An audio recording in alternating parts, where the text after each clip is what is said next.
do you think players play in trying to change the way that this game is seen, this game is experienced? Because so much in the media, fans are always calling on different groups, but as players, you guys are in the locker room, you guys are on the ice. What role do you think that individual players play in trying to help make this game more inclusive?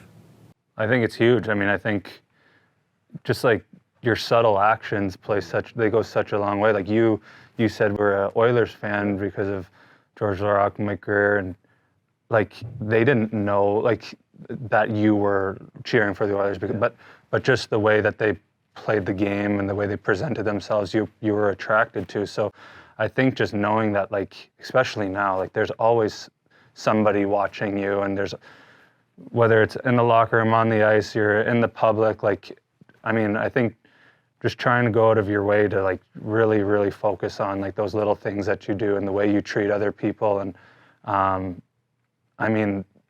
as I think like I said, like there's the view's always on you, but you get something out of it too as an individual. I think if you can start to build those patterns and build those habits of just trying every day to make someone else's day or just be conscious of the decisions you're making, I think it can be really important. And then I do think people sort of notice that.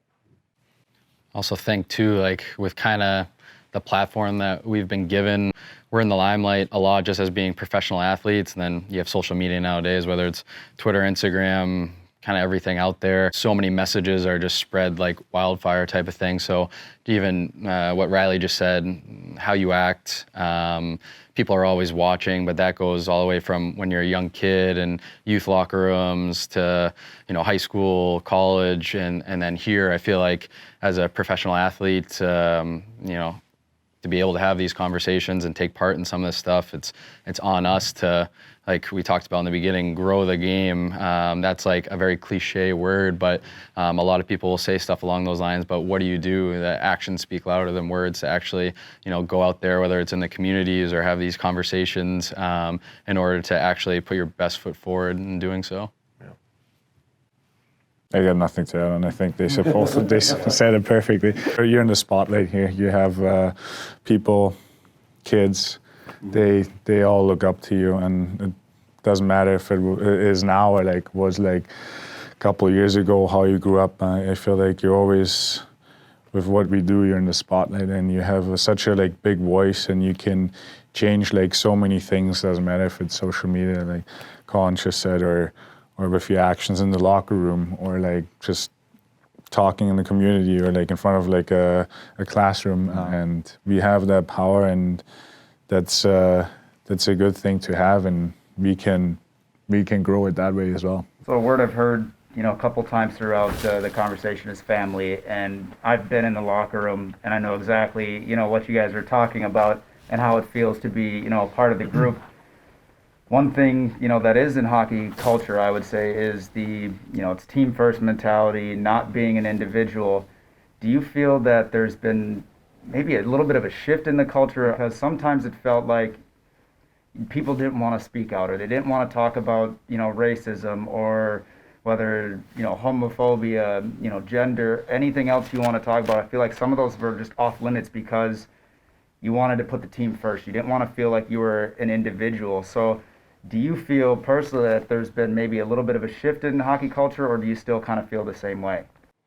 Yeah, I think there's been a shift for sure. And I don't know what it is, if social media or something that plays a strong role, but you do see guys speak out more. And it doesn't happen as much in hockey. You see it in other sports, but I think it's really important for guys to be able to have that ability, because,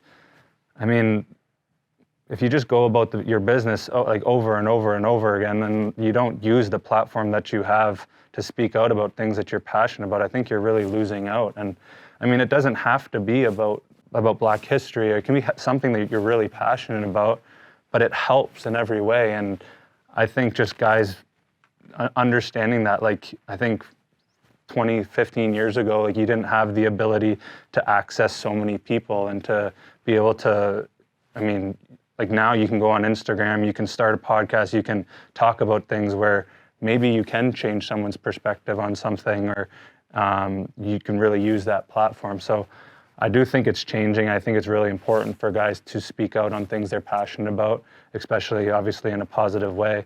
But yeah, you hit the nail on the head. Sometimes you bring in attention, positive or negative, and sometimes the team doesn't like that, but I think that's changing. Yeah, I think it changed a lot, because when I stepped into juniors like 15 years ago, 16 years ago, you wanted to speak up, and they said the N-word, they called me a Nazi, and nobody stepped up. And I feel like guys who wanted to step up were afraid, because 20 other guys would that was just the norm, or they would say those words, and you didn't know what to do. Otherwise you have 20 other guys chirping you the whole time, so you just be quiet and sit down again. And I feel like it changed a lot, and everybody came together in order to speak up and, hey, this is not right. Why are we doing this? I think some sports, maybe, basketball, football, they've done a little bit better job. It's a little bit more personality. You see, basketball, for example, hockey, we're wearing helmets. So I think hockey's slowly growing of marketing the players compared to maybe some other sports. And I think that's maybe why they have a little bit more vocal voice kind of previously, looking at history compared to maybe hockey in general. But I think it's growing, and Riley stated too, just having 15 years ago, hockey players, athletes in general, you didn't have the platform of social media where you can, branch out and reach so many different people and, a click of a button, or, a video, a picture, whatever it is. And I think as technology is growing, that's, providing obviously a voice for people like us with this large platform that we have. It's so funny you guys talk about the culture of hockey, because as someone who never played it, but I've been around it, for the better part of 15 years now, being able to see that culture firsthand. And you're right, you look at the NBA and the NFL, you've got more of that expression, you've got more of that individuality, but here it is that team first mentality, like you said, and a lot of guys don't want to be the one guy to speak up and to speak out. And I think that's important to change, because as cliche as it may sound, one person can impact a huge change. They can make a big difference. So it's interesting hearing that, as an outsider, hearing you guys talk about the locker room and hockey culture and ways that it's impacted you and that you've seen it and you've experienced it. I mean, you even talked about just seeing, the players on the Edmonton Oilers and how that impacted you, and you just never know how you're going to impact somebody. So especially when it's something you're passionate about, whether, like you said, it could be about race, it could be about anything, that mental health, whatever you're passionate about. By you talking, somebody's listening. Mm-hmm. Whether, some people are older, some people are young kids, you have a wide range of people that you can reach and, make a change on their life. So I think it is important, and it's great that you guys are here doing this, but also, keep speaking about things that you're passionate about. And I think one thing we talk about too is being an ally. So what does being an ally mean to you?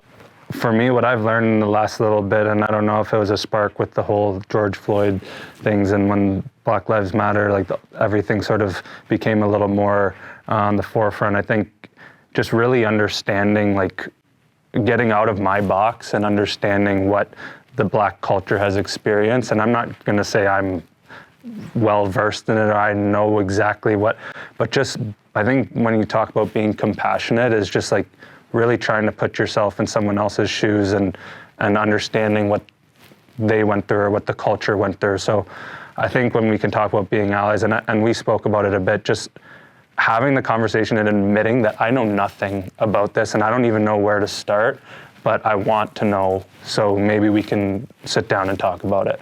And I think that really goes a long way. Oh, that's well said.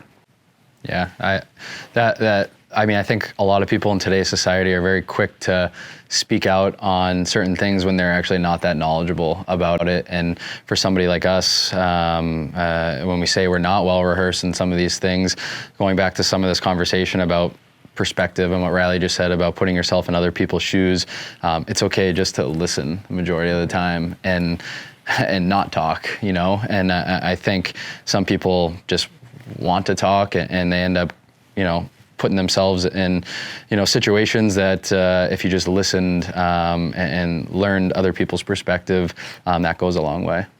I think one of the things we talked about is not having all the answers.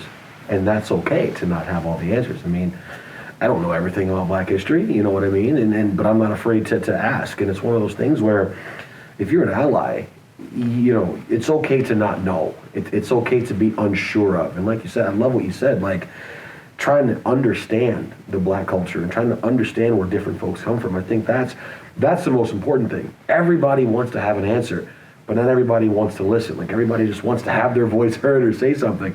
But it's okay just to sit there and listen and to, you know, yeah, man, that sucks. Like, what can I do to help? And sometimes that's all you need to hear is like, yeah, that's pretty terrible. And I don't know how to help, but I'm gonna do what I can to try and understand where you're coming from. I think that's the biggest thing for me. And I love the way you put that, Russ.